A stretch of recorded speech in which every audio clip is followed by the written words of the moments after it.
Les agradezco muchísimo realmente que estén acompañándonos. Les agradezco muchísimo a las expositoras, a Sara, a Cristila, a Cecilia. Es un gusto volver a ver a gente, por lo menos como a Cecilia después de tantos años. Y les cuento un poco a los demás cómo surgió esto. Surgió un poco de casualidad, como suelen surgir las cosas.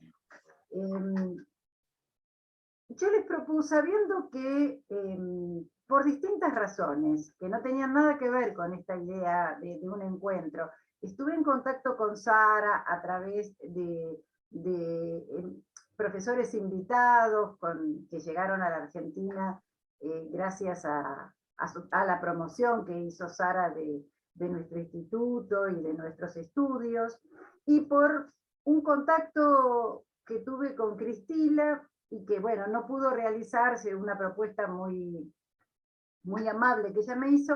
Bueno, fue surgiendo esta idea, como ambas son traductoras, y pensé también en Cecilia, que con otros idiomas también estaba dedicada a lo mismo, se me ocurrió que podíamos charlar un rato sobre traducción. A mí es un tema que personalmente me apasiona, la traducción. No solamente la teoría de la traducción, sino también lo que hace a la traducción de los textos teatrales. Porque yo pienso, y alguna vez lo dije en un trabajo, que el teatro es traducción en sí mismo. Digamos, porque puede pensarse la puesta como traducción de textos dramáticos a escena, pero también como traducción de textos no dramáticos y adaptados para la escena,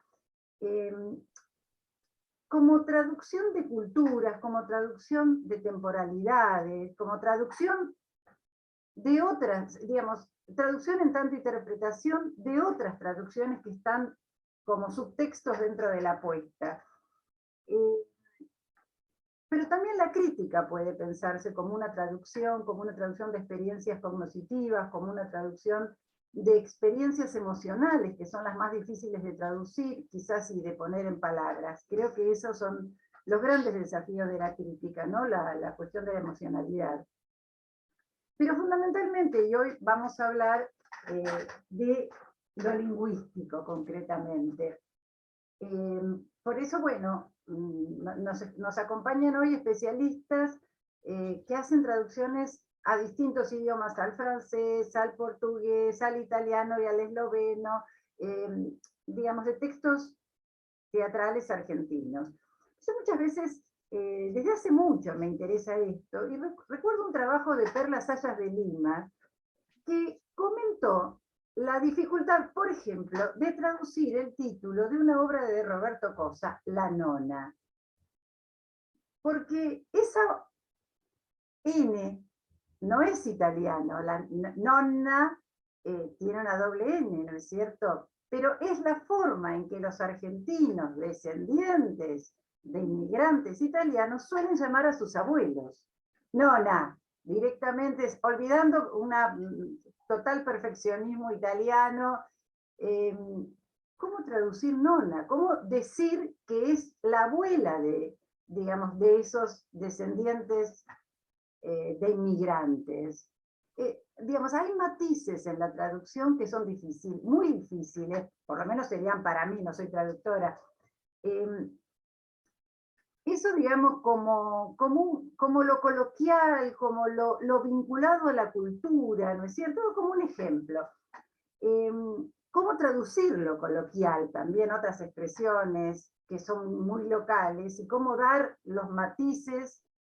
Pienso en un texto argentino, por ejemplo, a cualquier otro idioma que ustedes quieran pensar. Pero a veces también hay problemas traductivos dentro de la misma lengua. Yo recuerdo el caso también que me llamó mucho la atención de Matatangos, de Marco Antonio de la Parra, que hablaba justamente de Gardel, no sé si conocen la obra, una obra muy interesante, un juego así entre identidades dislocadas, digamos, en torno de la figura de Gardel, y que no sonaba argentino, por más que hablara de Gardel, por más que hablara del tango. ¿Y saben qué me llamaba la atención? que ponía el artículo delante de los equipos de fútbol. Decía el Boca Junior. Nadie en la Argentina no se pone el artículo delante del nombre de los equipos de fútbol. Se dice River, se dice Boca, se dice San Lorenzo, se dice Racing. En cambio, en otros idiomas sí, ¿no? La Juve, la Sampdoria, la U de Chile, no sé en francés el PSG, no sé, bueno, puede ser. Entonces, ¿cómo a veces un artículo le hacía perder ese clima de argentinidad buscado temáticamente por otro lado? Bueno, esto es, digamos, hay millones de ejemplos interesantes para pensar esa confrontación de culturas y de tiempos que implica la traducción. Bueno, esto para decirles mis propias preocupaciones o intereses que justifican este primer encuentro. Espero que hagamos otros desde distintas perspectivas, siempre pensando la traducción. Así que bueno, no sé cómo está pensado el orden. En realidad no pensé en ningún orden. Podríamos hacerlo, bueno, en orden alfabético, con lo cual sería primero Cecilia. Cecilia, te cedemos la palabra.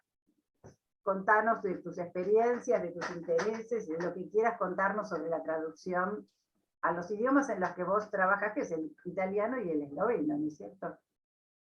Bueno, en realidad las lenguas que trabajo son varias, son el italiano, el esloveno, y son más que el esloveno el serbo-croata bosnio, que ahora se llama así, que en realidad es una única lengua, pero que bueno, con la disolución de Yugoslavia, para que tengan todos los mismos derechos, entonces se la llama de todas las formas. Los serbios la llaman serbio, los croatas croatas, los bosnios bosnios, y yo por ser, digamos, democrática, la llamo serbo-croata bosnio. Yo ante todo quiero, Beatriz, agradecerte realmente de todo corazón. Me emociona muchísimo estar con ustedes porque es una manera, digamos, de mantener viva mi relación con Argentina. Yo me preparé el trabajo porque siempre con estas cosas en internet uno se interrumpe y se va acortando, entonces para que mi discurso fuese fluido. Y quiero decirles que voy a hablar una parte, sí, de traducciones de autores argentinos, sobre todo al esloveno, pero en parte quiero hablarles de una experiencia que estoy viviendo en este momento y que tiene que ver con una lengua en extinción, que es el judeo español. Y como lo estoy trabajando en Bosnia y de alguna manera hay un hilo conductor que nos lleva a través de Bosnia en todo esto que voy a decir, bueno, empiezo. Por lo tanto, tengo que aclarar que en el transcurso de la preparación de esta charla y la previa entrega del título, muchas de las ideas que quería desarrollar se han transformado. Por lo tanto, algunas, por cuestiones de tiempo, las voy a tener que saltar. En el título de mi trabajo aparecen mencionadas algunas lenguas de las que y a las que he traducido. Por lo tanto, el esloveno, el serbo-croata bosnio, el italiano y el judeo español. Divido, como acabo de decir, en dos partes mi trabajo. Una primera parte dedicada al judeo español. Y ahí voy a plantear la cuestión de traducir textos dramáticos de esta lengua considerada por UNESCO, como acabo de decir, en serio peligro de extinción, pero que posee realmente un corpus de piezas dramáticas muy interesantes. Obviamente ustedes todas saben que este término judeo-español es un término académico adoptado por filólogos y lingüistas y que abarca todas las variedades lingüísticas habladas y escritas por los sefardíes. También coloquialmente se usa el término ladino. Y con el judeo español, me coloco en los Balcanes, es decir, en Bosnia y Herzegovina y en particular en la ciudad de Sarajevo. La otra parte, y comienzo con ella, se centra en las traducciones que realicé al italiano y al esloveno de 3 obras de Eduardo Pavlovsky: El señor Laforgue, Telarañas y Potestad. Potestad fue traducido al esloveno, fue representado en el 2015 en el Teatro de Marionetas de Ljubljana, Lutkovno gledalište. El señor Laforgue y Telarañas, en cambio, fueron traducidos al italiano, formaron parte de un proyecto más amplio dentro de investigaciones llevadas a cabo por un grupo de psiquiatras de Florencia, que se planteaban la cuestión de qué es lo que acumula al artista y al transgresor patológico. 2 opciones contrapuestas que implican o la transgresión creativa o la enfermedad transgresiva. Aparte de que se proponían también una reforma del sistema penitenciario italiano. Lo interesante de todo esto es que el mismo Pavlovsky estuvo presente entonces junto a Susie Evans en la cárcel de Soliciano de Florencia, donde representaron en español con una breve introducción en italiano Potestad ante los detenidos de la cárcel, entre ellos algunos responsables de delitos graves, como también pertenecientes a la mafia, etcétera, etcétera. Recuerdo solo la recepción que tuvo esa obra de Pavlovsky ante los detenidos. Hubo como 2 momentos significativos. En la primera parte, se dejaron llevar por la intensidad gestual de Pavlovsky y por el carácter autoirónico del texto, que se plasmaba en su gestualidad, provocando realmente reacciones excesivas de hilaridad, risas, gritos, comentarios en voz alta, chistes, burlas, casi más una complicidad con el actor y una burla del personaje. La transformación final hacia el monstruo fue en cambio absolutamente inesperada y creó una especie de congelamiento del ambiente, de silencio y diría ensimismamiento o identificación con el personaje. Todo acabó con un rápido aplauso, la vuelta a los intereses de los detenidos de comunicar con las prisioneras que estaban divididas en la platea de los hombres, y luego las vueltas a las celdas. En este caso, las obras traducidas al italiano quedaron en el papel impreso. No alcanzaron la escena, a pesar de que la idea estaba dentro del proyecto, sea Telaraña, sea Laforgue. Iban a ser representadas por estudiantes de las escuelas superiores, sin embargo, una vez interiorizado el texto, las instituciones optaron por no hacerlo porque el tema y el lenguaje no era adapto para los adolescentes en edad escolar. Aunque Pavlovsky en ese momento tuvo un encuentro con los mismos maestros en las escuelas y con los estudiantes. Las obras, en cambio, la traducción de Potestad, Moč, al esloveno presentó no pocos problemas de traducción. Desde el título, Moč, cuya palabra no traduce exactamente el término potestad, que se dice oblast, que en el contexto esloveno alude más bien al ámbito jurídico territorial y carece de esa alusión a la que hace referencia el drama de Pavlovsky, a la apropiación ilegal de menores.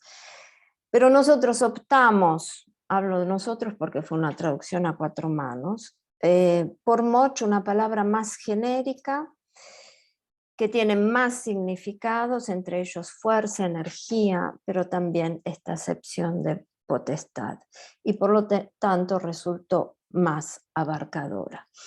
Sin embargo, en la publicidad que se hizo de esta obra, los productores de la obra decidieron mantener el título en español, Potestad. Como decía, otros problemas de traducción, como mencionaba antes Beatriz, también el tratamiento de la lengua, el habla de Pavlovsky, sus modismos, el estilo y sobre todo el dejar espacio a ese subtexto necesario, diría yo, para la improvisación del actor, bueno, también eso representó algunos problemas. Por otra parte, el objetivo final de la traducción debía ser para la puesta en escena. El mismo teatro comisionó la traducción ya sabiendo quiénes serían el director y los actores. Y esto significó encontrar soluciones junto a ellos, director, actores, productores. En el proceso de trabajo nos planteamos algunas preguntas, pero ante todo una aclaración para ustedes. ¿Qué tipo de lengua es el esloveno? Dentro de la familia de las lenguas indoeuropeas es una lengua eslava perteneciente al grupo de las lenguas eslavas meridionales. Y esta lengua conserva una estructura indoeuropea flexiva. Es decir, a diferencia de las lenguas romances, se trata de una lengua sintética, caracterizada por introducir información morfosintáctica en sustantivos, verbos, adjetivos y pronombres, sirviéndose de prefijos, infijos o sufijos. Y subrayo el sintética, porque más allá de la estructura de la lengua existe, lo llamaría yo, una manera de decir, una idiosincrasia cultural, en la que el fluir bastante verborrágico de Pavlovsky, su incesante repetir descripciones y gestos, en el texto esloveno debía ser de alguna manera pragmatizado. Había que encontrar un nuevo ritmo que despertara el mismo efecto, el mismo ritual de la desesperación del personaje. Y por otra parte, si es verdad que el trabajo de traducir es el de traducir no solo de una lengua a otra, sino de una cultura a la otra, ¿qué tipo de público es el esloveno? ¿Qué tipo de conocimiento podía tener de un aspecto tan circunscripto de la historia de la dictadura en Argentina? Y después, ¿qué interesa hacia el tema? Entonces aquí cabe especificar que Eslovenia es un país muy pequeño, de 2 millones de habitantes, de cultura austrohúngara germánica, incrustado en los Alpes y por lo tanto muy frío, y que entre otras cosas tuvo una migración importante hacia Argentina a finales del siglo XIX, comienzos del XX, entre las 2 guerras mundiales, después de la Segunda Guerra Mundial, y nuevamente de vuelta hacia Eslovenia en el 2000 a raíz de la crisis económica argentina, pero también de la independencia del país, es decir, de Eslovenia. Hay por lo tanto una comunidad bastante numerosa de eslovenos argentinos, pero no tal como para poder ser un público potencial de la puesta de Potestad. Aquí se abrirían una serie de cuestiones políticas que soslayo, porque estas migraciones fueron muy distintas entre sí, y por lo tanto este público argentino-esloveno podía tener poco interés a tocar estos temas argentinos tan fuertes. Por lo tanto, ¿qué pasó en esta traducción? Milan Golob, director de la puesta, optó por potenciar el tema de la represión y de la violencia en términos muy generales, decontextualizando el hecho histórico argentino y colocándolo en un discurso, digamos, universal, pero que podía tener como un bajo continuo que era otra historia, más cercana y propia de los Balcanes. Ustedes obviamente recordarán la guerra de Yugoslavia, la que llevó a su disolución. los hechos aberrantes cometidos en Bosnia, sobre todo a la infancia, a las mujeres y ancianos, los problemas nacionales que de alguna manera están aún allí latentes y ahora más con esta guerra en Ucrania. Por lo tanto, el director optó por neutralizar el texto, pero domesticando sutilmente a un contexto más cercano, el balcánico. Quedó esa columna vertebral del drama que marca la evolución del hombre normal hacia el monstruo fascista, que se transforma en la escena. Y todo esto, hablando de lengua sintética, sostenido por un lenguaje incisivo, directo, sintético, claro. Puedo decir que se perdió mucho de lo que es la obra en español representada además por Pavlovsky, sobre todo el trabajo que él tiene sobre el actor, pero se cobró mucho en otros significados que apuntaban menos a lo político y más al aspecto patológico del personaje, o sea, su normalidad, monstruosidad, y haciendo hincapié de alguna manera en el mal universal, como lo definió el mismo Milan Golub. Paso a este tema que tiene menos que ver con Argentina, aunque el tema del judío español está también muy presente en Argentina. Entonces, en mi experiencia de traductora, entra también el judío español, como decía, la traducción del judío español al español, y aquí sería mejor hablar de modernización o actualización o estandardización de la lengua, y al serbo-croata bosnio y al italiano. Entonces, el judío español es una variedad del español que hablan, como creo ustedes todas sepan, los sefardíes principalmente en Israel, Asia Menor, en el norte de África y en los Balcanes. Lengua caracterizada por conservar muchos rasgos del castellano anterior al siglo XVI. Voy a tomar algunos ejemplos de los textos dramáticos de la escritora sefardí de Bosnia, Laura Papo Bojoreta, que escribió en judeo español en la variante bosníaca en los años entre las dos guerras mundiales, y cuya obra fue representada en su época, pero también en tiempos posteriores. Bojoreta en sus dramas sociales y de costumbre narra el universo de la mujer sefardí. Me pareció interesante detenerme en este fenómeno bastante circunscripto, de cámara lo definiría, o para pocos electos, porque plantea no pocas cuestiones en el momento de traducirlo, sea para dejarlo en el papel escrito como un monumento, sea en el momento de querer volcarlo a la escena. Una de estas cuestiones es seguramente cómo conservar la riqueza lingüística de la que se hace transmisora la obra de Laura Papo.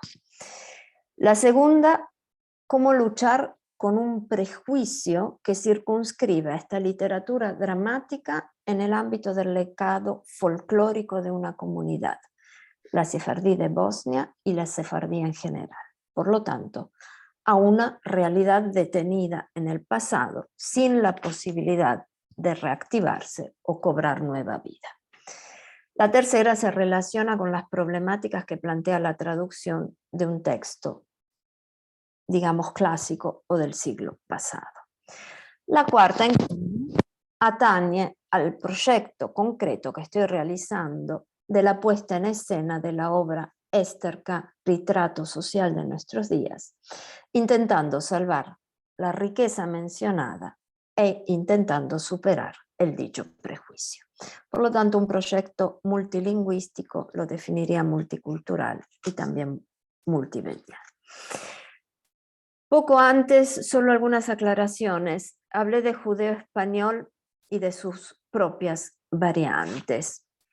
Obviamente ustedes recordarán que el judeo español es una lengua es una lengua contigua que tiene un contacto con el hebreo, con el árabe, que tuvo influjos del portugués, italiano, francés, de la lengua turca, de las lenguas balcánicas, del griego, del serbocroata, del búlgaro bueno, y del bosnio.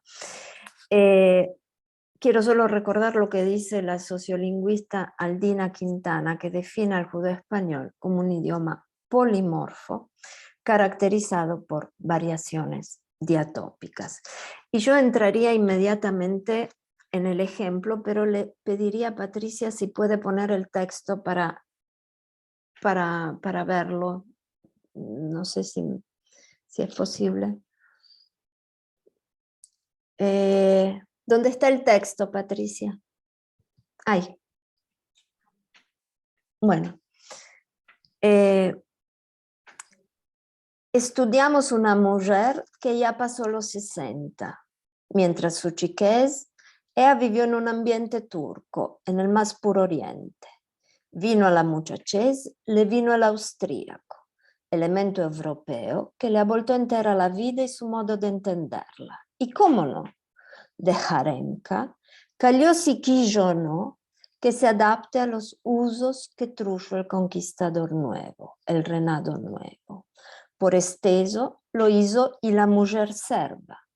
Vino a los años de su nona, delibró el serbo la Bosna y ella, la chica yahudinka de Chalvaricos, después Feregge y más tarde Chapeo, se adaptó a todos los regímenes con la elasticidad de su raza.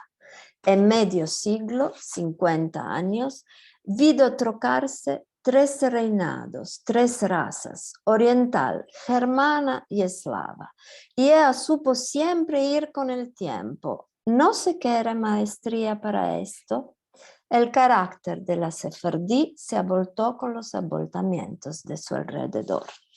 Bueno, traduzco solo Yahudinka, ¿no? La chica judía, Shalvaricos son los pantalones estos de tipo árabe, anchos, Feregge sería el velo y el chapeo el sombrero. Creo que lo demás se entendió bastante. Entonces, es un idioma de base española que utiliza, en este caso, para la escritura caracteres del alfabeto serbo-croata bosnio, un idioma que además toma préstamos de otras lenguas. Naturalmente las particularidades serían muchísimas de mencionar, pero por ahora esto. Entonces, hablé de riqueza lingüística del judeo español. Naturalmente, cualquier representación en esta lengua tiene un destinatario o un receptor limitado, es decir, quien habla el idioma, generalmente los que son de origen sefardí o pertenecen a la comunidad. ¿Cómo, por lo tanto, sacar de su condición de reliquia, de documento del pasado, cuyo interés puede ser solo filológico? ¿Cómo transmitir o traducir a todos los sistemas semióticos que abarca el espectáculo a obras que, por cierto, como punto de partida son un documento teatral conservado en archivos, pero no por ello privados de significados para el público actual, además de poseer calidad literaria y diría hasta poética? Por ejemplo, las obras de Laura Papo son sí obras sobre las tradiciones, los usos y las costumbres de una época, son sin embargo también un grito de independencia y emancipación de la mujer. Por ejemplo, ella escribe sobre Colombín, Carmen de Burgos, ¿no? Un grito amable, pero siempre grito. Es simple, digamos, conservar el argumento de la obra o el trasladarlo a otra lengua, y cosa que he hecho en otros textos, digamos, de relatos dramáticos como Dulce de Rosas o Morena, pero se pierde lo que es el aspecto primordial, según mi opinión, del judeo español o ladino, su ser un idioma inclusivo, abarcador de alteridad, transversal, en diálogo dialéctico constante con otras lenguas. Según mi opinión, esta es su característica primordial. Y tomo como ejemplo, para entrar en esa cultura, en ese mundo, para expresar esta idea de lengua inclusiva, una reflexión del escritor bosnio Cevat Karahasan, que además es un hombre de teatro, fue un gran director y además maestro de teatro. Autor del libro Diario de un Éxodo, en el que habla de un sistema cultural bosnio, en el que el otro es necesario como prueba de la propia identidad, porque la particularidad se demuestra y articula en relación a las particularidades del otro. Y la comunidad sefardí y su lengua no queda al margen de este sistema. Cito, aunque sea una cita un poco larga, porque es bonita. Según Kara Hasan, el sistema cultural bosnio se puede describir con el atributo de dramático. Con ello se entiende que sus principios de funcionamiento son similares a los del drama. La relación esencial entre los elementos del sistema es la tensión que los opone. Escribe el autor y aclara que colocados uno frente al otro, los mismos se encuentran unidos por la contraposición que los define uno respecto al otro. Los elementos que componen el sistema, ¿sí? Perdón, te pediría que fueras redondeando para dar espacio. Perfecto, entonces, aquí dejo la cita. Entonces, aquí se plantea otra cuestión importante al fin de traducir para la escena. Las culturas nos quedan estrechas. Puede ser que nuestros receptores sean solo los sefardíes, no, imposible. Los bosnios con su mundo multicultural, tampoco, porque no hablan el español. Tampoco los españoles, a pesar de la ley de naturalización, etcétera, etcétera. Entonces, ¿a qué sistema cultural dirigirse? Sobre todo si no se quiere realizar un trabajo simplemente arqueológico. Dejo abierta la pregunta y respondo con lo que estoy llevando a cabo con la colega Dina Spajic de la Universidad de Saray, como llaman los sefardíes de esta ciudad. Bueno,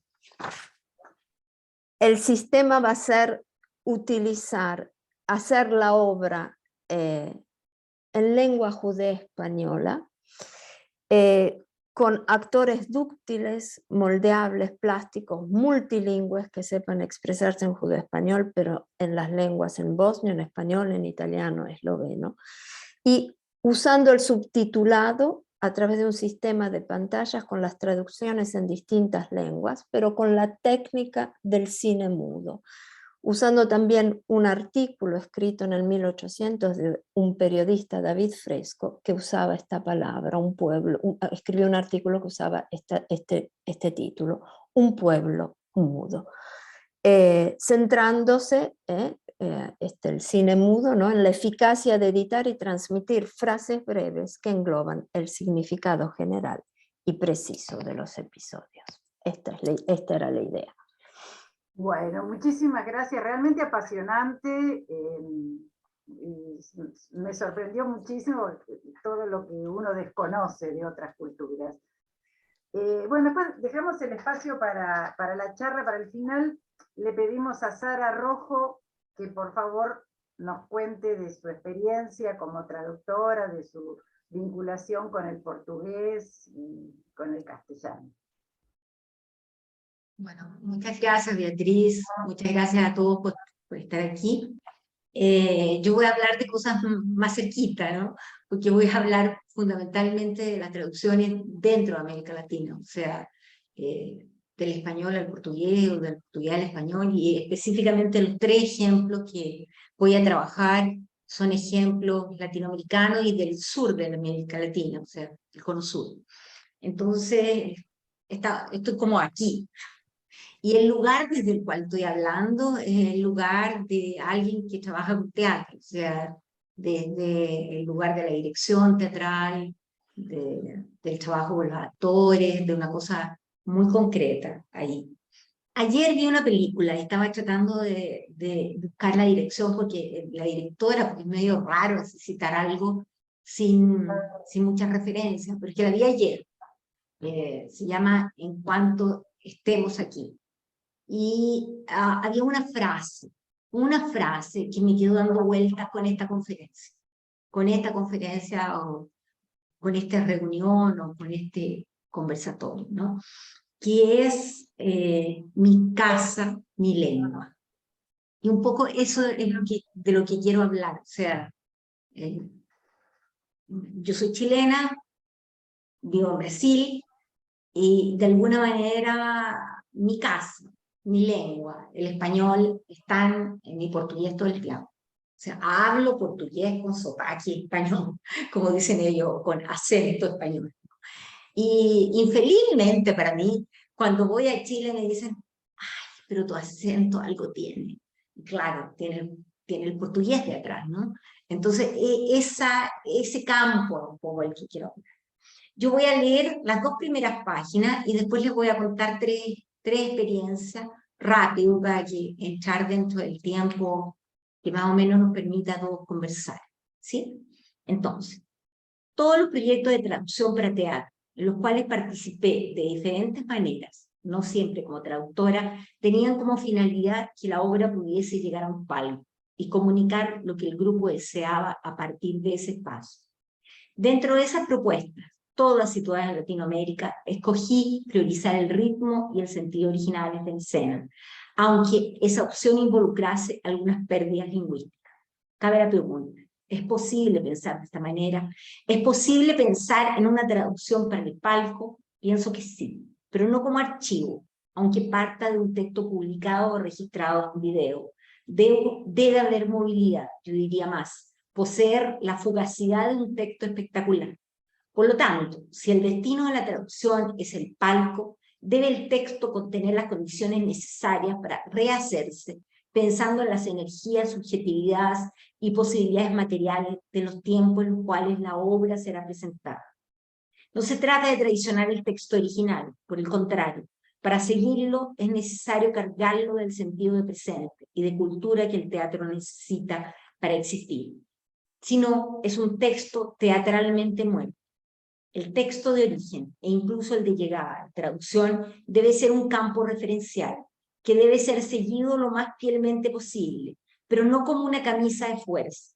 Eso significa asumir que estará siempre en transformación y que se modificará a partir de los diferentes espacios en los cuales se encuentra.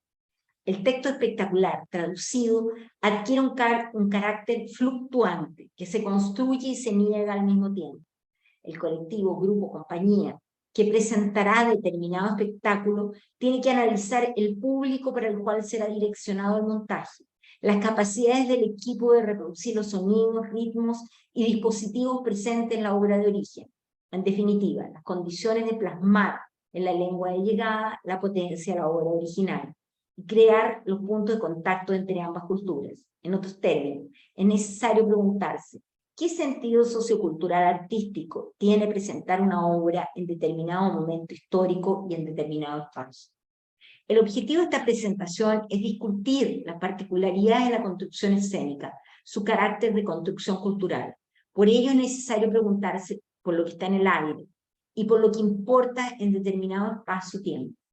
Existen especificidades en el uso del lenguaje y de las imágenes que necesitan responder a los parámetros de la cultura de llegada para conseguir una comunicación con el público.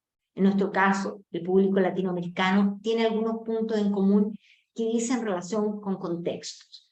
De esta forma, traducir para el palco es un acto que requiere, además de las habilidades técnicas y conocimientos de las lenguas y contextos en juegos, una capacidad creativa y un dominio del campo teatral. Es imposible traducir para teatro si no se conocen las características del mismo. Barbosa, Chiarini y Palma apuntan, traducir pasa a ser un acto poético, consciente de una política del pensamiento, tanto en relación al autor como en relación al traductor.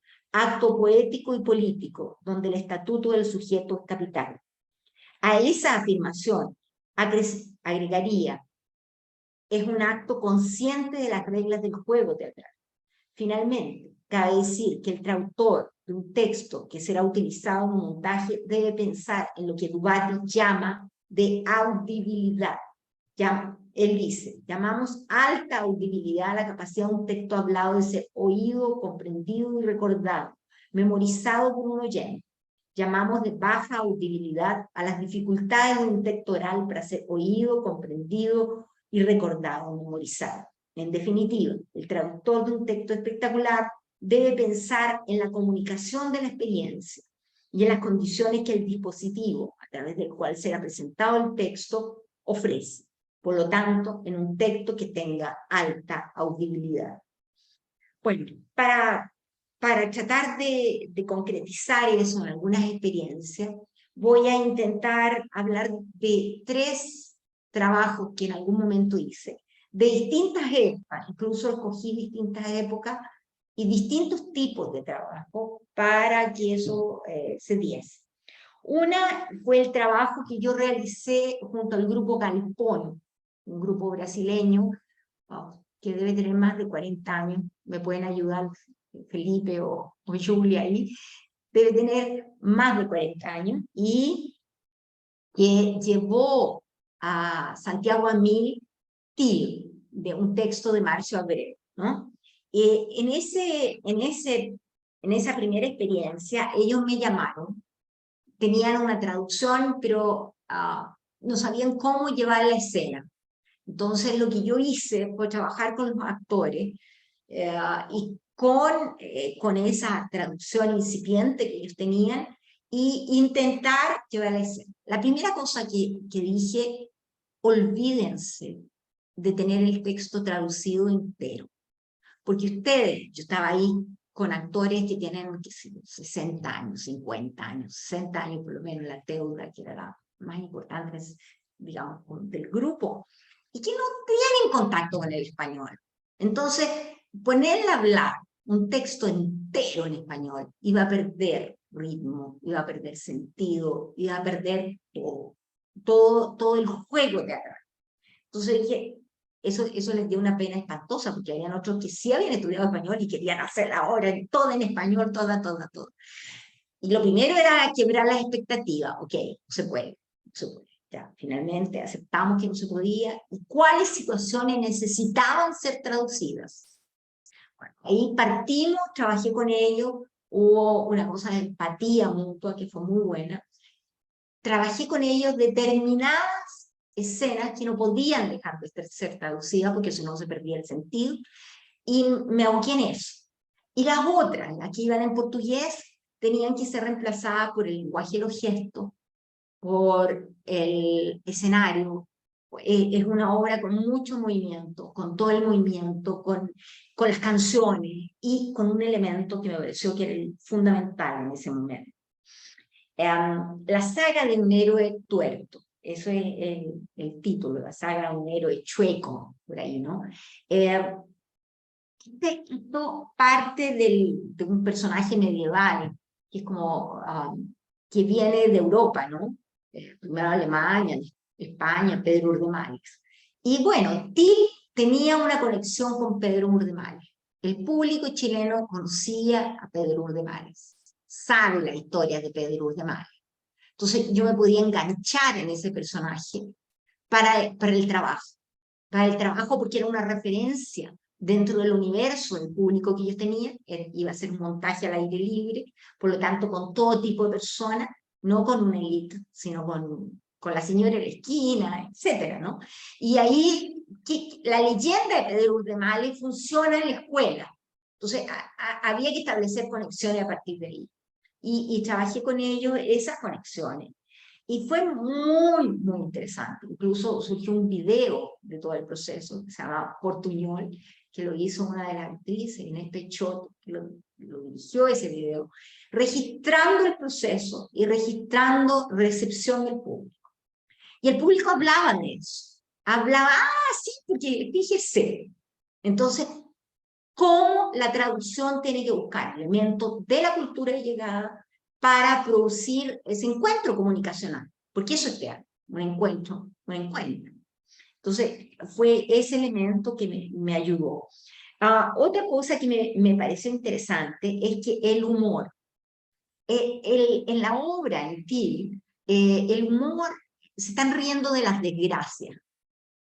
Y en Chile, una de las cosas más importantes es reírse de nosotros mismos y reírnos de las desgracias.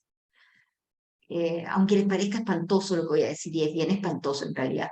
Por ejemplo, en el periodo dictatorial, hay una serie de humor que surgió en el Estadio Nacional. O sea, las personas que estaban con posibilidad incluso que las matase, surgía un tipo de humor, un humor negro, así espantoso, de reírse de esas cosas, de la desgracia propia. Y que ha sido una cosa que en otra de las obras yo voy a hablar un poco también. Ese tipo de humor que existía en esta obra, por ser este personaje medieval, era un tipo de humor que era fácil.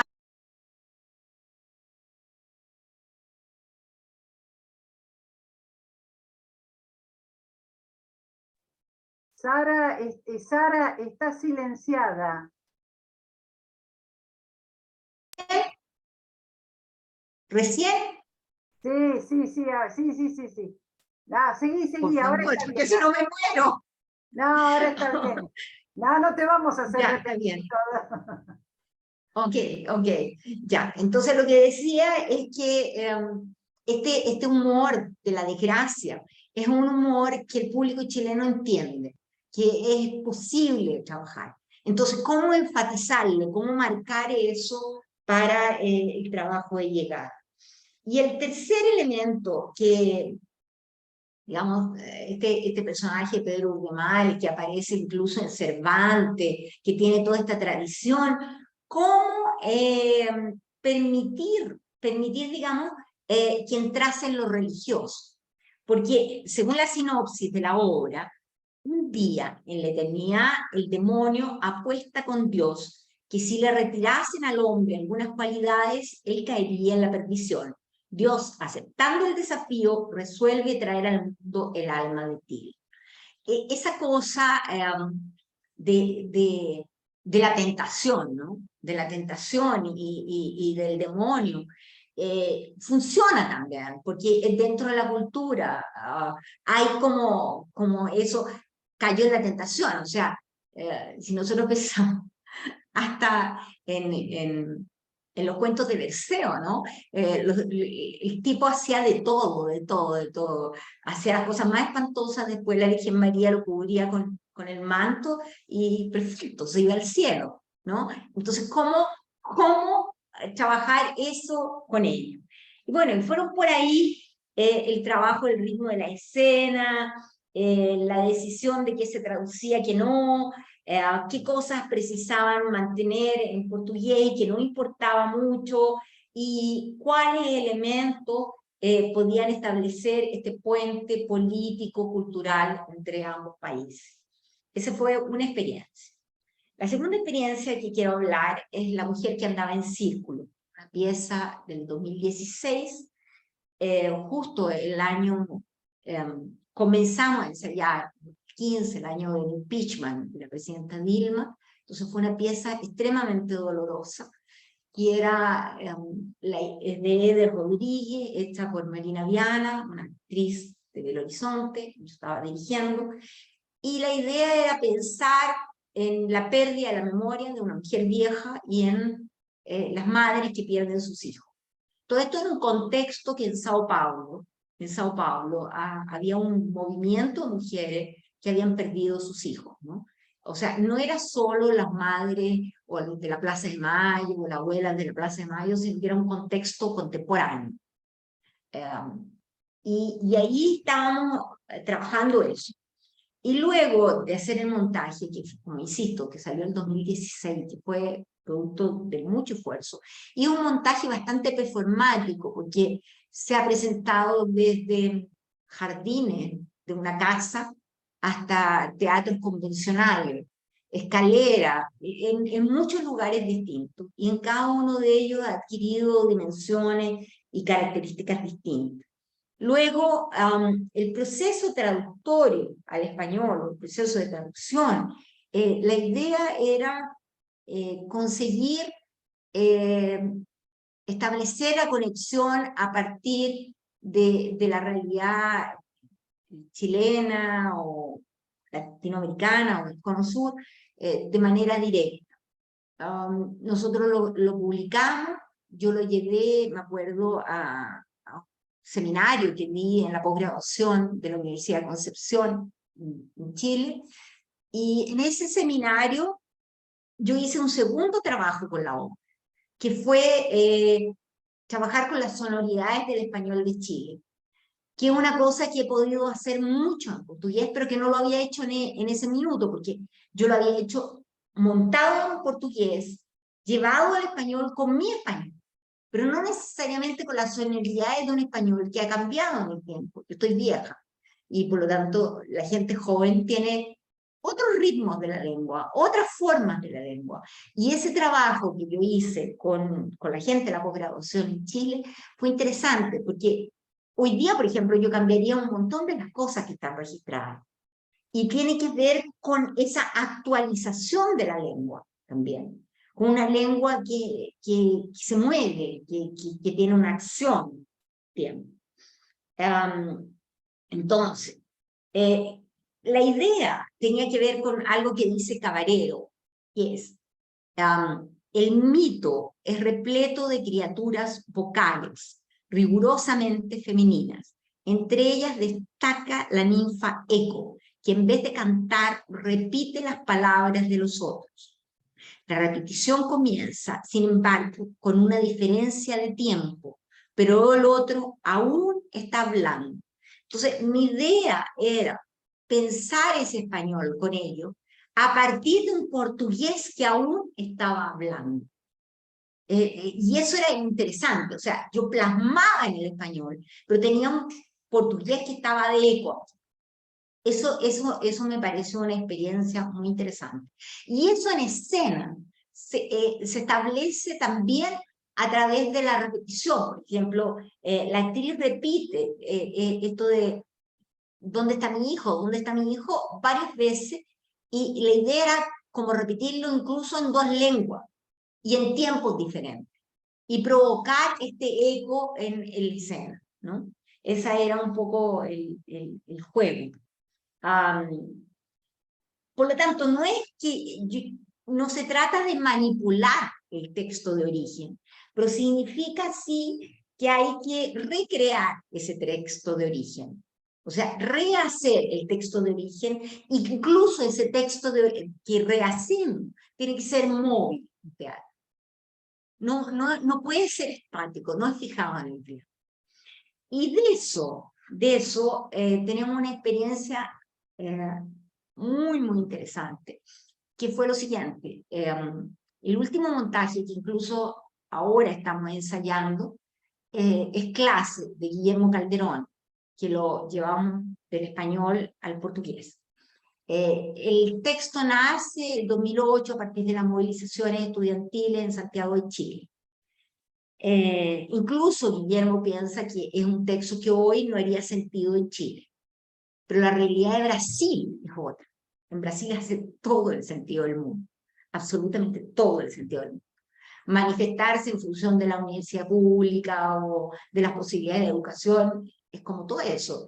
Y la gente con pesimismo, decepción, desesperación, y con la sensación de que va a llegar el día 30 y la cosa igual siga como está, es fuertísimo.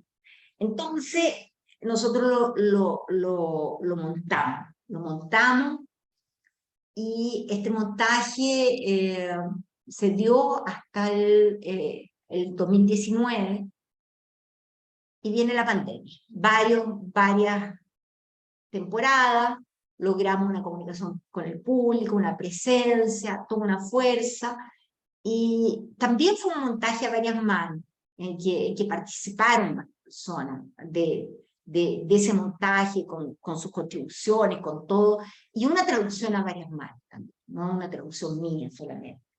Bueno, entonces, ¿qué pasa? El 2019 en Chile hay el estallido social. Nosotros ya habíamos montado, ya presentamos, pero íbamos a publicar el texto. Y hubo el estallido social. Le mandamos a Guillermo el texto, y Guillermo había evidenciado el estallido social y dijo, a mí me gustaría hacer otra escena. Hizo una escena más, otro final, otro, que es un final que existe solo en la publicación que nosotros hicimos, y que ahora nosotros estamos montando para presentar. Una futura presentación que tenemos, estamos montando. O sea, tenemos dos finales.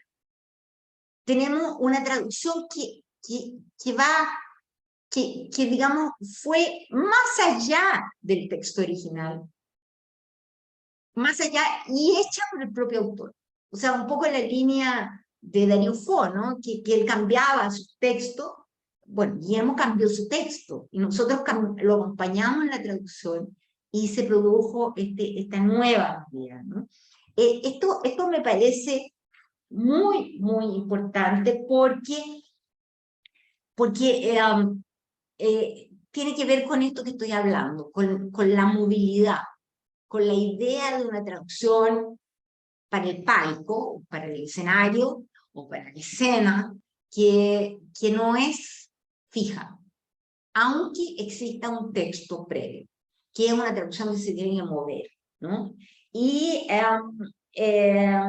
una cosa que me parece interesante en eso es que incluso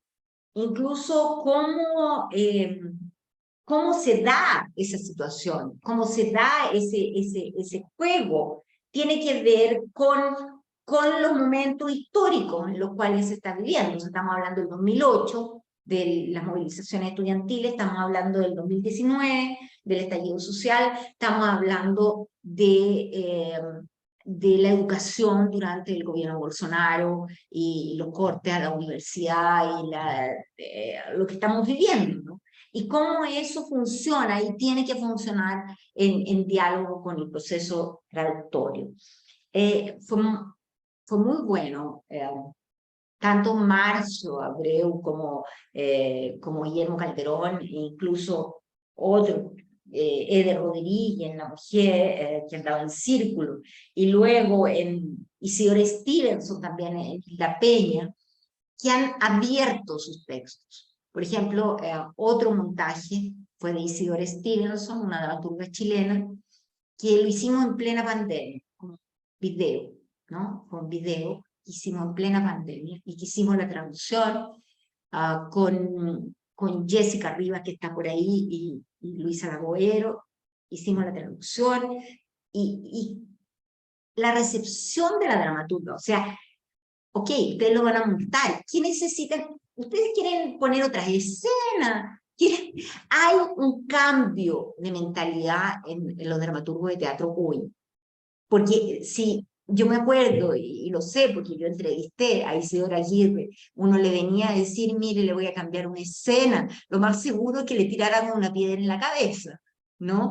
Y hoy día Isidora Stevenson me dice, bueno, no sería bueno que nosotros le pusiéramos otras cosas. Hay la concepción de una dramaturgia distinta, y por lo tanto me parece que tendría que haber una concepción de la traducción para teatro distinta también.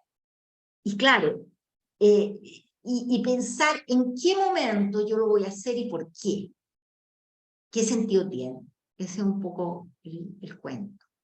Yo no sé si me pasé el tiempo, Beatriz, si hablé muy rápido, no sé, pero después lo conversamos, yo creo. Bueno, te agradezco muchísimo, también lo conversamos, yo fui anotando algunas cosas que se me iban ocurriendo, preguntas, pero bueno, las dejamos para el final y le damos la palabra a Cristina, que está por ahí, no la veo acá en el recuadrito.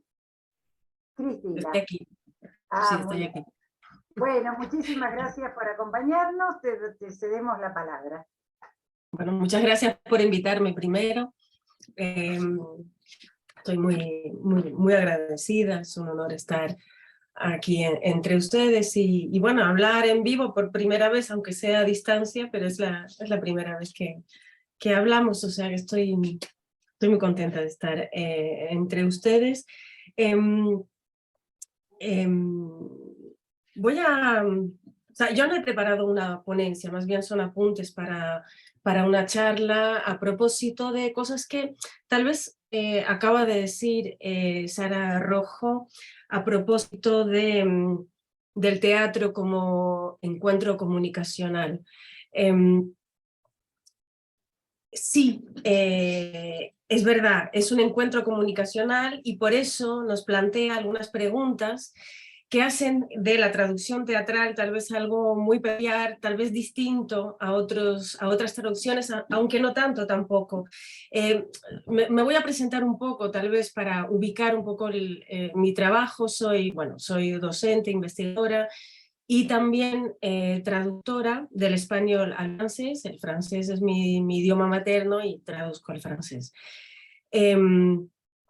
Y traduzco novelas, teatro y también cómics. Parece muy alejado o alejada la traducción del cómic, y a fin de cuentas también hay puentes, hay elementos que se pueden retomar de un género a otro. Incluso entre la traducción de novela y la traducción de teatro, muchas cosas cambian en función también de los autores. En novelas, bueno, las más recientes, para hablar de un autor argentino, pues he traducido varias novelas de César Aira. En teatro traduzco, bueno, teatro latinoamericano, teatro español, entre los autores tal vez que más se ponen en escena últimamente están Rodrigo García, Angélica Lidl en España. He traducido bastante teatro cubano también.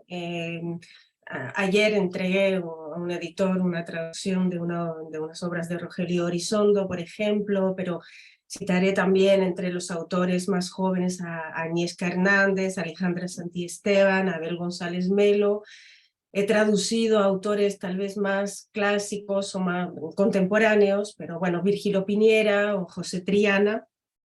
Autores argentinos también, Romina Paula, Santiago Loza, una obra que fue montada, fue un semimontado por Romina Paula en un festival de teatro en Francia. He sobretitulado algunas obras de Claudio Tolcachir también, de Sergio Boris, bueno, algunos, o sea que lo que hago es traducir también, en muchos casos, a autores que también son directores, y creo que eso, esto también determina una manera de traducir, o al menos vuelve a cuestionar algunos planteamientos teóricos que uno tenía. Yo he dado un título para mi ponencia que era un poco pomposo, que era del libro a las tablas y viceversa. Bueno, eso tiene su sentido, pero teoría y práctica de la traducción teatral. No es que yo vaya a hablar de una teoría de la traducción teatral, ni tampoco hacer así una exposición exhaustiva o panorámica, ni mucho menos. Pero lo que sí he aprendido a medida que he ido traduciendo es que la práctica contradice a veces la teoría y los fundamentos que uno tenía, o las creencias que uno tenía. Bueno. Y eso lo he visto tanto en mi práctica de la traducción como en mi confrontación también en espacios más colectivos, trabajando textos teatrales para el escenario, trabajando también con otros traductores. Por ejemplo, formo parte de un centro que se llama la Maison Antoine Vitesse, que es el Centro Internacional de la Traducción Teatral, cuya sede está ahora en París, donde se agrupan comités lingüísticos, dentro de comités lingüísticos, traductores de teatro que se dedican a traducir obras, pero también a intercambiar sobre sus propias traducciones, y que a veces trabajan juntos. Por ejemplo, hemos publicado una antología, lo que llamamos un cuaderno, porque no son obras completas, sino fragmentos de obras traducidas al francés. Se tradujo, por ejemplo, se publicó un cuaderno de teatro cubano, otro de teatro latinoamericano contemporáneo. Bueno, y si me llamó la atención esa idea del teatro como encuentro, es porque, bueno, ya lo sabemos, el teatro no es literatura, y el texto es solo una parte del hecho del acto teatral, ¿no? del hecho teatral. Y el texto teatral es destinado a ser montado, a ser actuado, pero también a ser leído. Por eso he hablado eso del libro a las tablas y viceversa. Porque un texto de teatro traducido, al menos, se puede leer en un libro, pero se puede leer también en un dispositivo escénico, que es la pantalla de sobretitulado. de la cual ha hablado también Cecilia Prensa antes. Bueno, o sea que también frente a un escenario teatral podemos ser lectores. De otra manera, no lectores de un libro, pero sí lectores de un texto que se da a leer con un ritmo que es el ritmo del espectáculo. O sea que los distintos soportes del texto teatral traducido, que son el libro, los sobretítulos o la voz del actor, pues se destinan también a un destinatario híbrido, que puede ser espectador y lector. Incluso se ha hablado de espectalector, algunos críticos han utilizado esa palabra. Y esto plantea también la cuestión del destinatario de la traducción teatral. Al menos es algo que yo me planteo cuando traduzco teatro.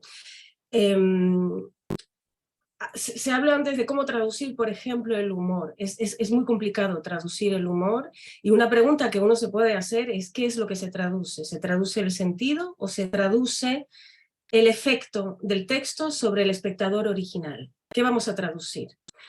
Y ahí está otra tentación, que es la tentación de la adaptación.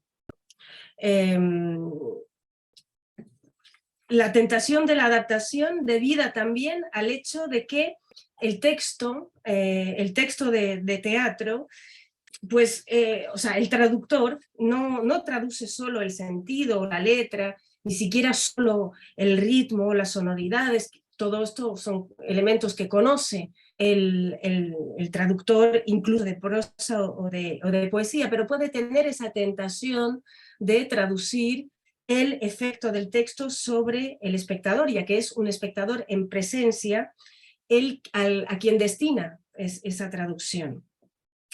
Y no sé, tomaré, para no extenderme demasiado y no hablar demasiado, tomaré un ejemplo, el ejemplo de Rodrigo García, justamente, que es autor y director.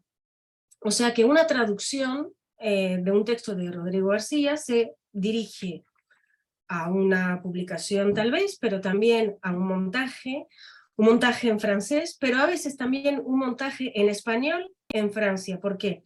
Porque Rodrigo García es alguien que ha estrenado muchas obras en Francia, en idioma español, por más que se dirija a un público francés y en francés. Entonces, en este caso, hay que sobretitular. Y ahí llego a esa idea de la relación entre el libro y las tablas, o entre el texto y las tablas.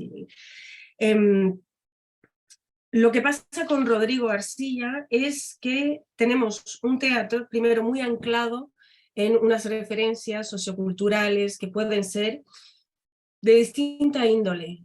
Algunos espectáculos hablan de Argentina. Rodrigo García es, no sé si se le llamará hispano-argentino o argentino radicado en España o español de origen argentino, eso ya cada uno lo dirá como quiera, pero hay muchas referencias tanto argentinas como españolas. Y esas referencias tienen cada una un efecto muy distinto. Por ejemplo, en algunas obras, pienso en una obra que se titula La historia de Ronald, el payaso de McDonald. Hay muchas referencias que son referencias a la infancia. Y las referencias a la infancia intervienen con referencias televisivas a dibujos animados, La carrera de los autos locos, programas de televisión, no sé, momento hay una referencia a Pipo Pescador, a los payasos, Gaby, Fonfomiliki, o sea, referencias que un público francés no forzosamente tiene. La carrera de los autos locos sí en francés, pero los demás no. Entonces la pregunta es, ¿se adapta o no se adapta? Si es para un libro, ¿qué se hace? Esta referencia, ¿se traduce o no se traduce? ¿Se pone una nota al pie? ¿Cómo se considera la nota al pie? Hay varios tipos de nota al pie, o sea, está la nota al pie que puede aclarar el original, está la nota al pie que puede justificar la traducción. Yo las evito, muchas veces tengo la impresión de que poner una nota al pie es como un fracaso de la traducción, pongo una nota al pie porque no he encontrado la traducción que me hubiera gustado poner. También hay notas al pie a veces que son el resultado de un diálogo con el autor. Hay una obra de Rodrigo García en que hay referencias a políticos, por ejemplo, políticos españoles, y él, hablando con él, me había dicho, de todos modos, para una puesta en Francia pondré políticos franceses. O sea, hay que adaptar porque no importa que sea en ese momento tal político español, no importa. El caso es que el político que se va a nombrar genera alguna complicidad con el público, ¿no? Entonces hay que cambiar, pero claro, cambiar, adaptar, no es lo que uno siempre tiene ganas de hacer como traductor. Entonces ahí puse una nota al pie que no era ni para aclarar el original, ni para... Era casi para justificar una traducción a pesar mío. O sea, y también una nota para decir, mira, ponemos este nombre, pero cámbienlo, si lo van a montar dentro de 10 años, pongan otra cosa. O sea, una nota también programática, como para decir, esta es una traducción abierta. Pero claro, la nota al pie desaparece en el montaje. Entonces esa nota se dirigía tal vez a un director o a un actor, a un lector, pero no al espectador, de ninguna manera al espectador. Estaba hablando de nota al pie y claro, todo eso desaparece en un montaje, y lo interesante de trabajar con Rodrigo García, tanto como autor como director, es que como es alguien que ha estrenado mucho en Francia, es alguien que ha integrado muy pronto la idea del sobretitulado dentro de sus obras, de sus montajes. Y en realidad vemos muchos textos de él, muchas obras de él que integran el texto como un elemento de la escenografía. Pienso, por ejemplo, en una obra que es como la más emblemática o la obra más radical desde este punto de vista. Es una obra que se titula Aproximación a la idea de desconfianza, y Aproximación a la idea de desconfianza es una obra muda, silente, casi silente todo el tiempo. Sin embargo, no es una obra sin texto, pero es una obra en que el texto es proyectado. Los actores no hablan hasta los 10 últimos minutos de la obra, y durante todo el espectáculo el texto se proyecta en el telón de fondo. Entonces, es un espectáculo en que sí el espectador se transforma en lector, ya que lee el texto. Y daré otro ejemplo de una experiencia que me ha sido dada de traducción con él. Es un espectáculo que él montó en el 2007 en el Festival de Avignon, en Francia, una obra titulada Cruda, vuelta y vuelta al punto, chamuscada. Y esta obra creo que es la que me inspiró ese título, del libro a las tablas y viceversa, porque uno piensa que la traducción, o sea, el texto teatral es destinado a ser puesto en escena. Y a veces no es así. A veces el mismo texto proviene de la puesta en escena. Es decir, que el trabajo escénico, el trabajo con los actores, precede la escritura del texto. En esta obra, Cruda, vuelta y vuelta al punto, chamuscada, uno de los personajes que estaban, o de los actores, más que personajes, de los actores que estaban en el escenario, eran murgueros, venían de Buenos Aires, eran murgueros. La obra hablaba en un momento del carnaval, y esos chicos que estaban sobre el escenario contaban experiencias personales en español, y cada noche lo contaban de una manera distinta. Entonces había que buscar una manera de sobretitular para el público francés unos actores que cada noche decían un texto distinto, que hablaba de lo mismo cada noche, estaba la trama, pero no lo decían cada noche de la misma manera.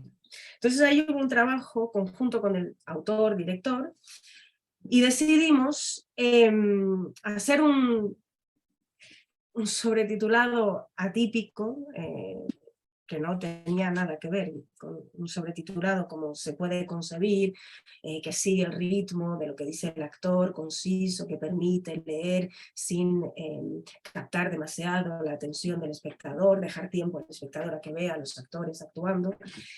Ahí lo que hicimos fue como una glosa, un comentario. En este momento está diciendo tal cosa, en este momento dice tal cosa, está contando, etcétera, etcétera.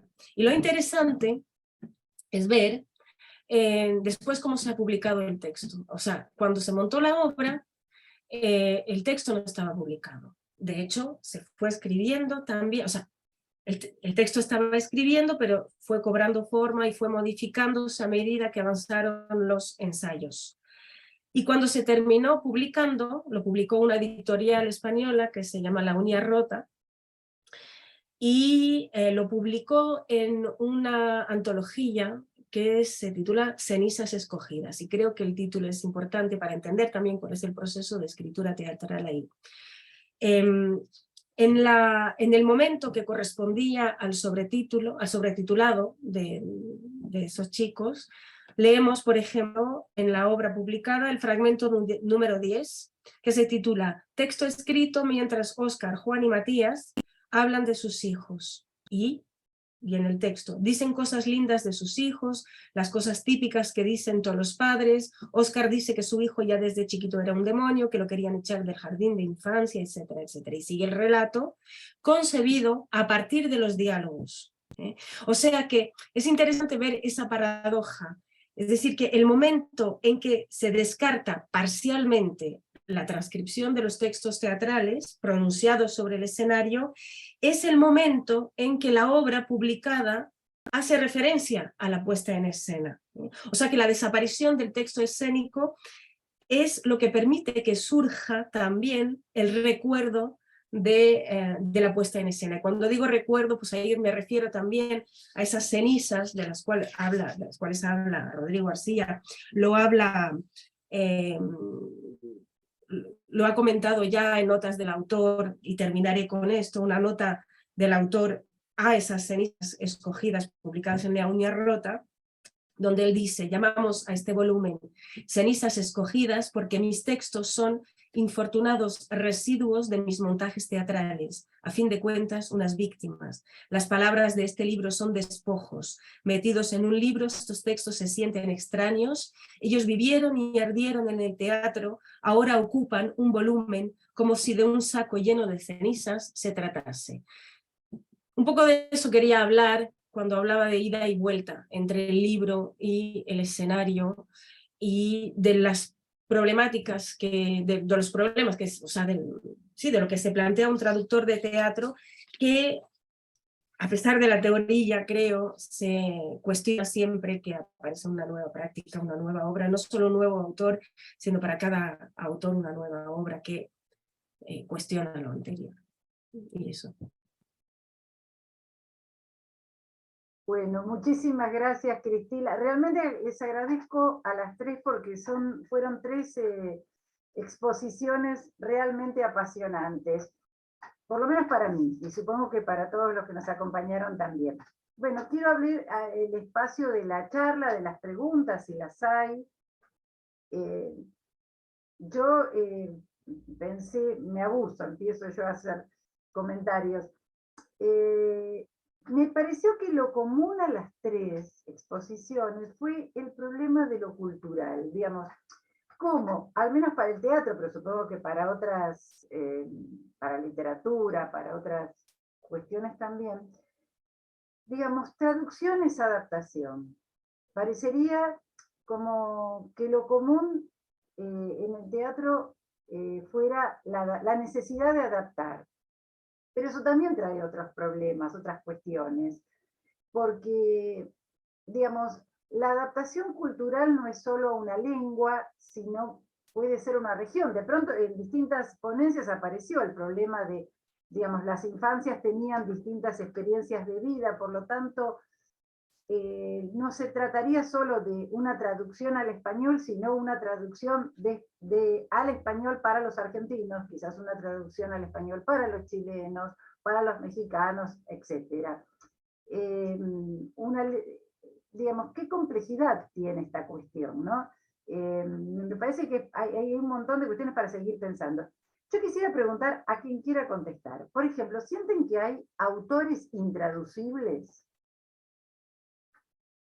Por ejemplo, esa es no sé si a veces se dijo de Joyce, ¿no? Que era como un autor casi intraducible, Finnegan's Wake y demás, ¿no? Con problemas gravísimos de traducción. Pienso, por ejemplo, en el humor al que hizo referencia Sara, pero el humor el lingüístico, el que hace juegos de lengua, no solamente que apela a cuestiones de sentido, sino el que hace valer el humor a partir de los juegos lingüísticos. Entre nosotros sería Cartoon, Mauricio Cartoon, por ejemplo, que recupera palabras generacionalmente en desuso y a partir de ahí presenta una serie de juegos lingüísticos generados de humor. ¿Serían traducibles? No sé. Otra cuestión, si quieren, alguien la quiere comentar. En el teatro, que podemos llamar postdramático, muchas veces los textos significan más por lo fonético que, digamos, por el significado estricto o literal de los significantes. Entonces, ¿cómo funcionaría en ese caso la traducción? Porque ahí esto de la audibilidad, de la alta audibilidad, no funcionaría tanto. Es decir, porque no son textos recordables por las palabras o por los sentidos dichos, sino por los juegos fónicos. Bueno, eso sería otro problema. No sé, dejo cuestiones para quien quiera contestar, si es que quieren contestar. Y esperamos nuevas preguntas. Yo me gustaría hablar de lo del humor. Ahora que estamos remontando después de 2 años clase, surgió hace como 2, 3 ensayos atrás un término. Guillermo Calderón habla de los huesillos. Si alguien estuvo en Chile y comió mote con huesillo, sabe que los huesillos son estos duranos arrugaditos, ¿no? Entonces, cuando a alguien le están diciendo que tiene como cara de huesillo, tiene que ver con, no sé, como el desgaste, ¿no? Y cuando hicimos la traducción, pusimos la idea de como durano al jugo, ¿no? Más o menos así, como intentando hacerlo en portugués. Y Jessica, que está aquí, creo que dijo, no funciona. Tenemos que pensar en maracuyá, en el maracuyá que es maduro, ¿no? Porque si no, el público no entiende el humor que está implícito en eso. Entonces yo creo que hay 2 cosas. Uno, que la traducción no va a poder ser literal, eso es obvio, lo dijo todo el mundo. Y la segunda cosa es como pensar lo que dije cuando estaba hablando, que el humor en los países es distinto. Por ejemplo, el humor brasileño es un humor que funciona más cerca del humor americano, es decir, alguien se cae y se ríen o cosas como de esa estructura. Y en clase, yo trabajando con los actores y con las actrices, decía, bueno, eso es para ser humorístico. ¿Qué? Eso no tiene nada, absolutamente nada. No, les prometo que eso es humor, que ahí hay humor. Entonces, el primer entendimiento del humor en una traducción para teatro tiene que ser del equipo. ¿Por qué hay humor ahí? Y descubrir ese humor dentro de una cultura en la cual no ve el humor en eso. Ver por dónde vamos a buscar ese humor. Yo creo que no es tan simple. Por ejemplo, tú hablaste de la Nona, de la obra de teatro argentina. No hay ninguna posibilidad de entender el humor que hay en esa obra si uno no se sumerge en ciertas en ciertas constantes culturales y que no necesariamente van a estar en los países de origen de esa traducción. Entonces, ¿qué vas a hacer con eso? ¿Cómo lo vas a trabajar? ¿O qué vas a rescatar de eso y por dónde?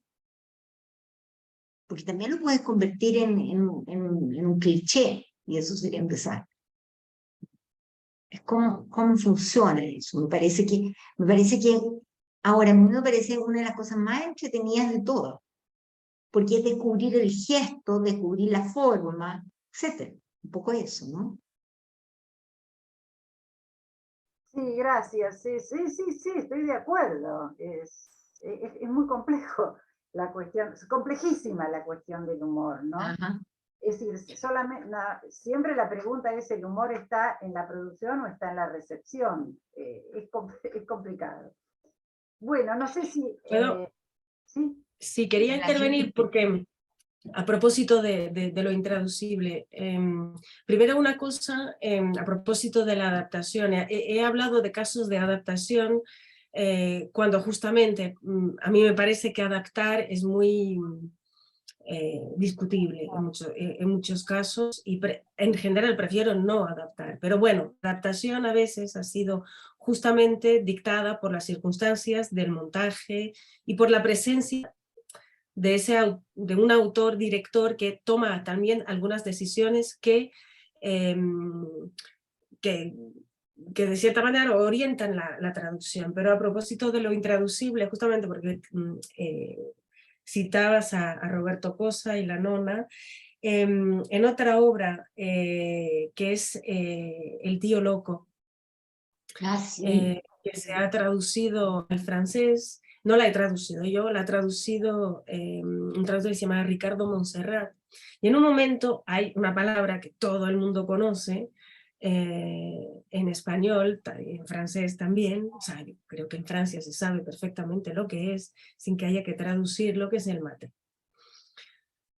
Y sin embargo él puso una nota de pie de página que al principio me sorprendió y creo que después la entendí. Es decir, que en Francia uno sabe lo que es el mate, pero en realidad no sabe, o sea, no, decir mate, o sea, algo se transforma en el no traducir, guardar la palabra y no adaptar, hace que de todos modos la palabra se adapta porque se transforma en algo exótico para un francés. O sea, la palabra no se traduce, se mantiene así, se entiende perfectamente, uno sabe lo que es, pero las connotaciones son totalmente distintas entre el país del idioma original y el país en que está, y Francia en este caso, ¿no? Y en cuanto a lo intraducible, sí, están, bueno, lo que se ha podido llamar teatro postdramático, en que efectivamente el lenguaje plantea otras dificultades, y no solo, o sea, sí, últimamente he traducido a un autor que se llama Rogelio Orizondo, por ejemplo, un autor cubano, en que algunos textos están también inspirados en el ritmo del reggaetón, por ejemplo. Entonces hay que buscar también un ritmo en Francia que no va a ser ni imitación, pero que va a ser un equivalente a algo, y que a veces hace que efectivamente el ritmo impera más en la traducción que el mismo sentido. No sé si eso es adaptar justamente, porque se ha podido adaptar el sentido, pero se ha intentado buscar un ritmo equivalente. Entonces, ¿dónde radica la adaptación? ¿Es en lo lingüístico? No sé exactamente. Y hace poco traduje una obra de un autor cubano fallecido recientemente, que se llama José Triana, una obra que se titula El Puente, y traduciendo esta obra, donde cada palabra abarca tal densidad de subtexto, de referencias, de sonido, de ritmo, etcétera, que ahí en un momento pensé que me estaba enfrentando a lo que yo podría llamarlo intraducible. Después se traduce, y tal vez traducir es aceptar ese fracaso de volver a encontrar el texto original, no sé. Puedo solo agregar solo una cosa a todo lo que han dicho las compañeras, y es decir, que yo estoy profundamente convencida de que sí, que hay textos que son inaccesibles, pero luego está, yo más que hablar de adaptación, hablaría de reescritura, y ahí está la habilidad del traductor. Creo que siempre se logra un cierto punto, encontrar un compromiso entre la lengua de partida y la lengua de llegada. Pero, por ejemplo, en el caso de Laura Papo, creo realmente que son textos que pueden ser escuchados en esa lengua, no en otra. Nada más. No.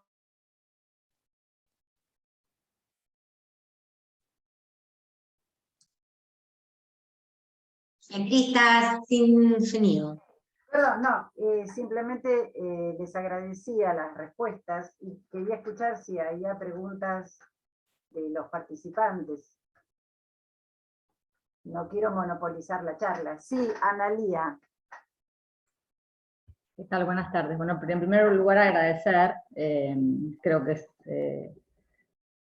es muy importante que haya este primer encuentro, ¿no?, de traducción, siendo un tema tan importante, ¿no?, y con tanto hecho. A mí me abrieron mucho las tres exposiciones la cabeza con respecto a cuántos caminos hay para llegar a una traducción, porque por las experiencias de cada una, por ejemplo, acá ya nomás con 3 testimonios encontramos un mundo de posibilidades. Una es traducir directamente de algo que ya está publicado, una obra de teatro, donde no tenemos ni el espectador ideal, ni no sabemos o sea, simplemente supongamos que es algo que una editorial requiere o que nos piden a pedido. Otra cosa es trabajar como el traductor dramaturgo, como en el caso de Sara, que está trabajando, es el traductor director también, entonces hace dramaturgia también ahí en el momento, en los ensayos. Eso es otro cantar, ¿no? Y además trabaja con los cuerpos de los actores.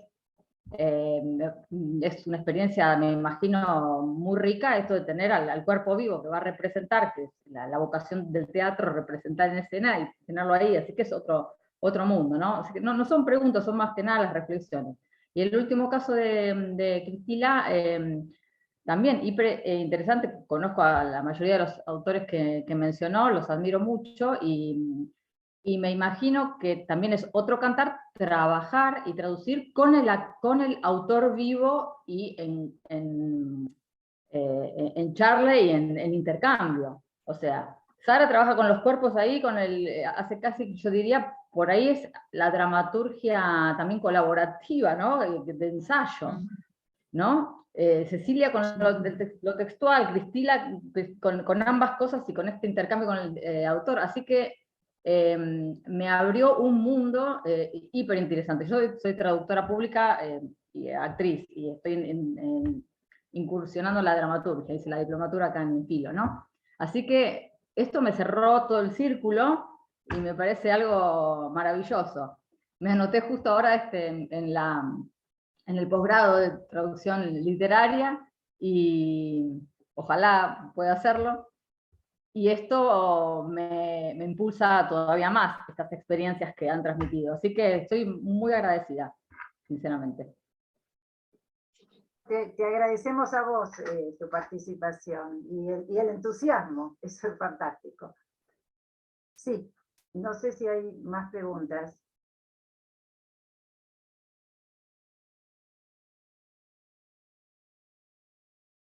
Bueno, mientras pienso... que no. Sí, perdón.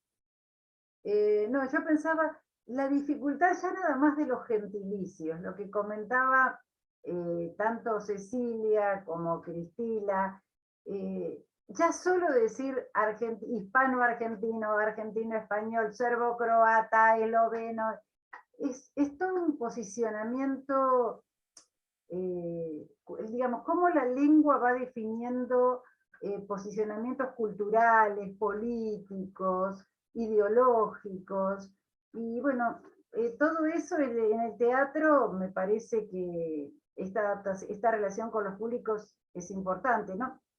Pensaba en ese viejo en el circuito comunicativo de Mukarovsky, eso que siempre le enseñamos a los alumnos, porque en el teatro el significante sí puede variar en las adaptaciones, en los trabajos, en el cambio de escenas o demás, ¿no? Además del contexto social que decía Mukarovsky, y bueno, tenemos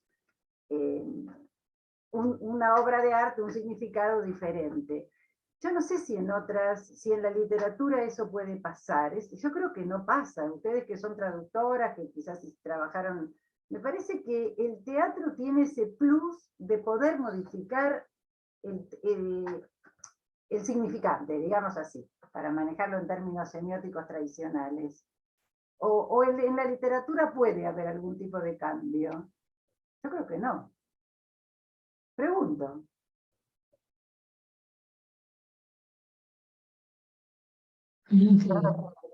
¿Cómo? Pero lo dices en el texto original. Claro, no se da. Sí, es que el texto original ya publicado es cierto, fija de cierta manera algo sobre el papel, o sea, la publicación fija algo. La oralidad quizás ofrece, digamos, el traductor como traductor-intérprete, ¿no es cierto? De oralidad, ahí podrán, tampoco, no creo que haya. El teatro tiene ese fenómeno, siempre es un plus de todo el teatro, siempre hay algo específico que lo complica y lo hace fascinante, pero creo que es el único que puede modificar la base. Entonces se complejiza el fenómeno traductivo también, me parece. Y Micaela, vos que también trabajás la traducción de otro idioma. Sí, estaba pensando que quizá hay en algunos casos la poesía sí tiene algo similar, ¿no? Sobre todo quizá la poesía contemporánea. A mí, yo traduzco mucho teatro y mucha poesía, del alemán y del neerlandés al castellano. Y yo encuentro muchas similitudes en la traducción de teatro, y traduzco mucho teatro y poesía contemporáneo, no traduzco cosas más viejas. Y creo que, al menos en las producciones, escrituras más contemporáneas, hay una cercanía muy grande en la producción, eso, de poesía escrita para ser dicha en escena, o un teatro que es muy, no sé, poético, por decirlo. Poético, no sé si me gusta tanto la palabra, pero muy experimental en lo que es el plano de la lengua. Así que ahí creo que quizás sí se pueden realizar algunas comparaciones. No sé si va por ese lado lo que proponías, Beatriz. Que es algo también específico para destacar o para considerar. Y la otra cosa que también me quedó resonando, que lo planteó Sara, es cuando dijo, digamos, la cuestión generacional, como que la lengua va cambiando en ritmos, en tiempos, en vocabulario, en formas de hablar. Digamos, cuando traducen, a veces no temen haber quedado como un poco atrasadas en esos cambios lingüísticos. Con certeza, Beatriz, yo creo que eso tienes toda la razón, porque, a ver, dos cosas con relación a eso. Lo primero, por ejemplo, nosotros nos damos cuenta que hay traducciones que se actualizan, como por ejemplo Hamlet, que ha sido eternamente traducido, y la lengua con la cual es traducido es distinta, de acuerdo a los contextos. Eso ya estoy hablando de traducciones escritas. Ahora, en mi caso específico, siempre que he hecho traducciones, las he hecho con otras personas más jóvenes que yo, incluso, generalmente, para intentar trabajar esa dialéctica entre un lenguaje que a veces recupera formas antiguas o formas, decir, anteriores, por ejemplo, de los años 80, de los años 70, y formas actuales, y poder generar ese juego entre esas dos cosas. Yo creo que la lengua de uno, cuando dije al comienzo, mi casa, mi lengua, yo me quedé pensando, tiene que ver, claro, uno tiene una lengua que corresponde a su generación, a su instrucción, a su forma de ver el mundo, a todo eso. Hay alguien que tiene 19, 20 años, va a tener otra lengua. En Chile eso me parece muy fuerte, porque yo voy como una vez al año. Y la vez que voy al año, como trabajo con gente de teatro, yo los escucho y a veces me quedo como mirando y escuchando, no lo que están diciendo, sino la lengua. Es muy entretenido eso, porque en realidad es como los procesos de modificación que se dan en eso. Y cuando tú preguntaste anteriormente con la literatura y el teatro, tiene que ver con eso. O sea, cada montaje de una obra, yo creo que va a tener que actualizar de alguna manera esa lengua.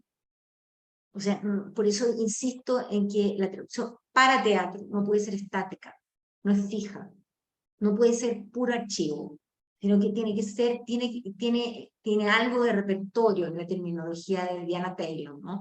O sea, tiene algo de repertorio, tiene algo de oralidad, la traducción para teatro. Y, por supuesto, la poesía performática o incluso ciertos cuentos performáticos que son dichos para ser contados, van a sufrir el mismo proceso.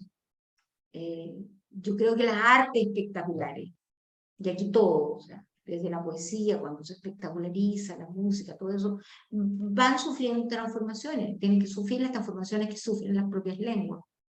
Pues, sí, vos hablaste de Hamlet, abriste otro flanco, ¿no? También, porque ¿qué pasa con los clásicos?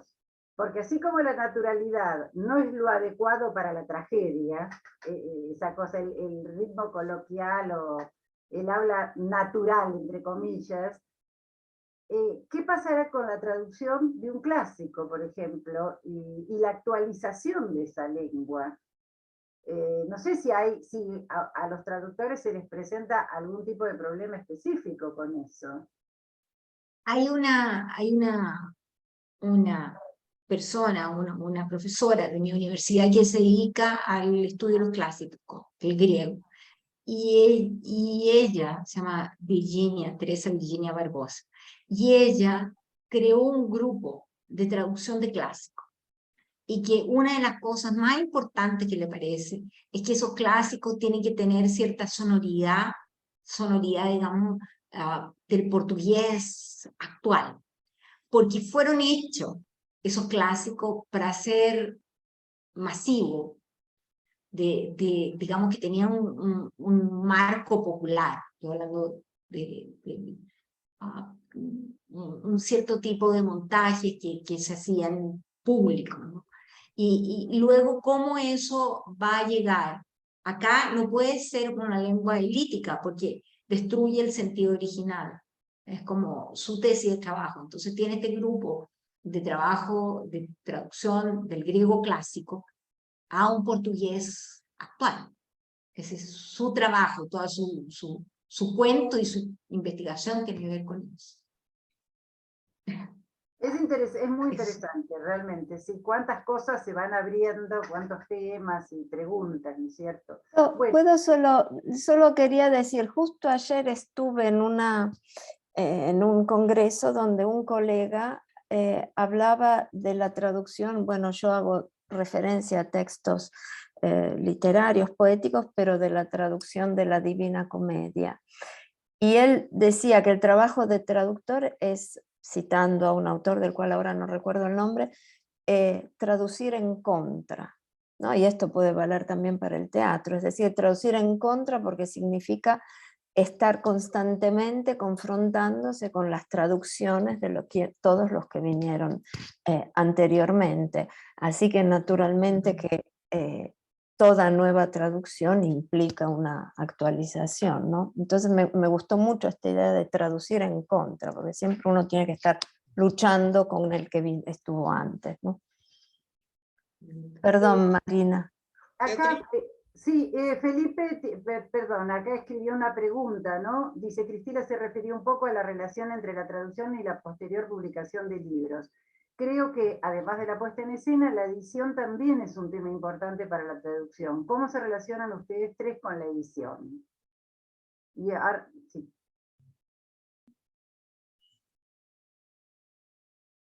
Bueno, yo puedo hablar de mi experiencia personal, pero que no es tampoco emblemática de... Yo trabajo con algunas editoriales, hay pocas editoriales que publiquen teatro en Francia, He trabajado sobre todo con 2 editoriales, con las cuales también he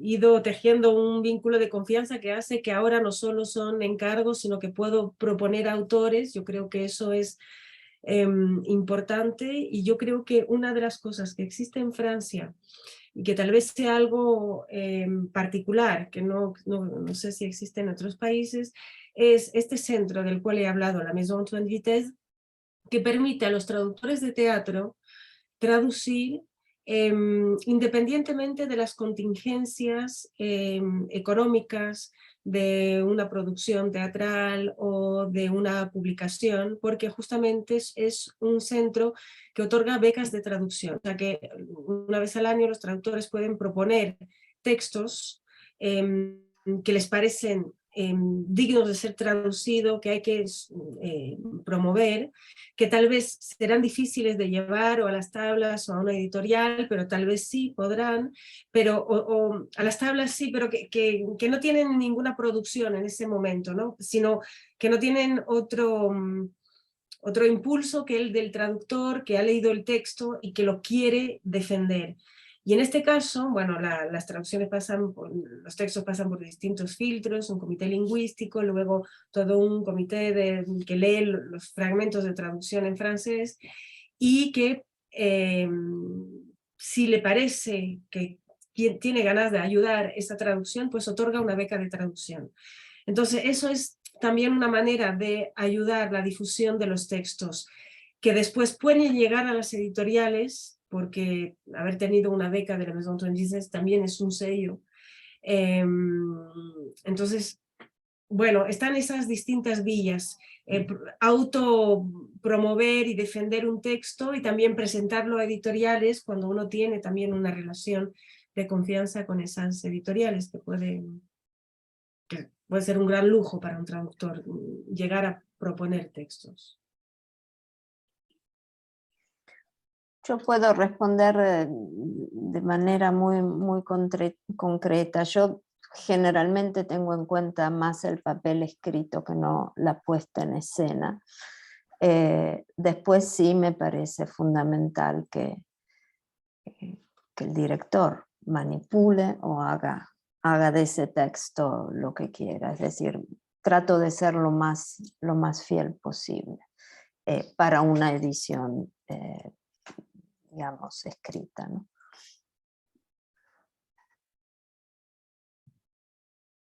Marina, yo te interrumpí, perdona.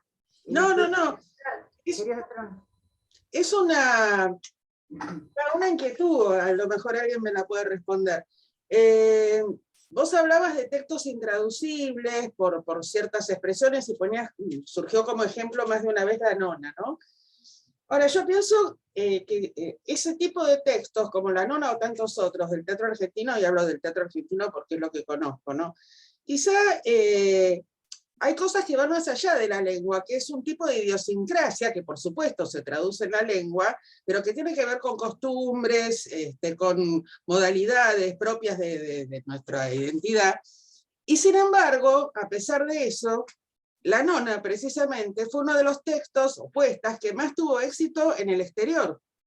Entonces, ¿cómo nos explicamos eso, ¿no? Porque, de hecho, creo, si no me equivoco, en Francia se le hizo un homenaje a Roberto Cosa, a Tito Cosa, que estuvo en el GTA después hablando de su experiencia, y uno de los textos centrales que le rescataban de él era la nona. Entonces, quería saber cómo se explica ese fenómeno. Yo quisiera opinar sobre el tema.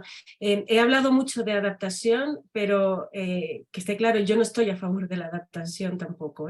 La he practicado porque he sido confrontada a experiencias en que se ha dado esto, pero no es algo que me guste practicar siempre. Y para contestar su pregunta, yo diría que la adaptación tampoco permite llegar a un público más amplio. Yo creo que lo local se entiende perfectamente. Ujú. Lo local puede ser muy universal. La poesía que hay detrás es lo que cuenta. Las referencias, aunque a veces no se entiendan inmediatamente, no ocultan el valor de una gran obra y la poesía de un gran texto. O sea que, y lo más, las referencias muy locales, sin, a mí me parece no van a ocultar ese valor. O sea, no son un obstáculo para el alcance universal de un texto, si no, no podríamos leer muchos de los grandes textos que hemos Estoy de leído. acuerdo con eso, totalmente, sí. Mm.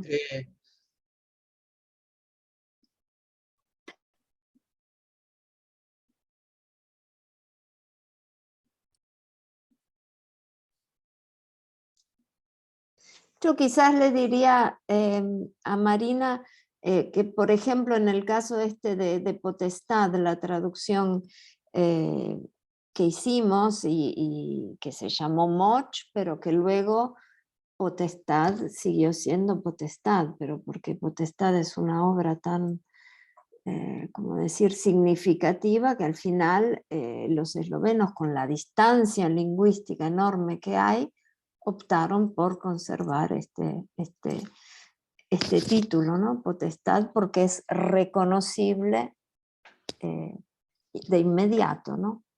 Es decir, ¿no? O sea, para nosotros es complejo, porque potestad quiere decir muchas cosas en Claro, claro. ¿no es cierto? Es la patria potestad, es la potestad de, es una palabra muy amplia. Imagino en la traducción cómo se complejiza. Claro, claro.